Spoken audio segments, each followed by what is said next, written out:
Ladies and gentlemen, will there be a financial crisis? Is one looming around the corner?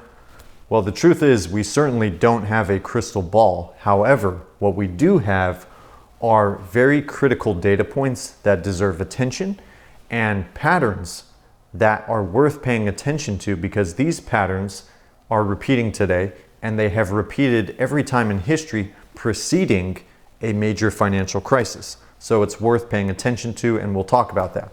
But we'll start here. In February 2026, several major bank executives, most notably Jamie Dimon from JP Morgan Chase, made some statements, and he suggested that the current market conditions that we're seeing resemble the period leading up to the 2008 global financial crisis.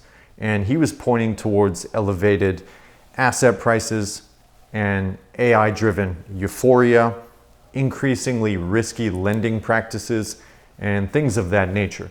Now, while all those risks are true and certainly real and really visible to anybody paying attention at this point, I really don't place much weight on what they say and these widely circulated statements like this, especially coming from mainstream media channels and these big notable authorities and talking heads that get the spotlight.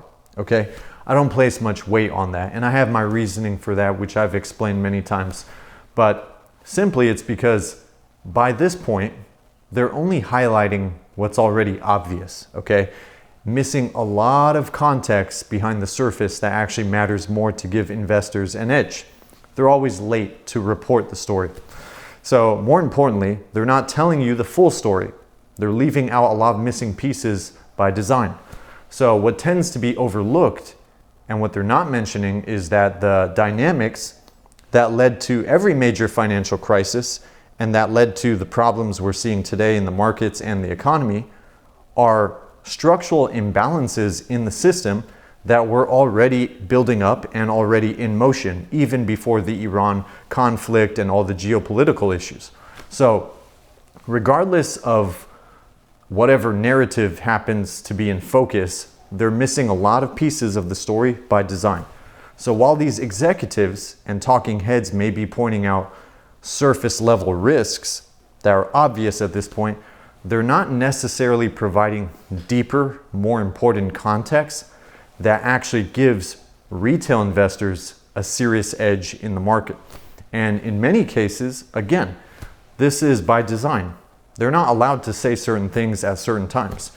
But the real driver of systemic risk are rarely framed in a way that allow the broader public to fully understand what's coming. Okay, they love layers of complexity, and that's by design to keep you as exit liquidity and missing the big picture.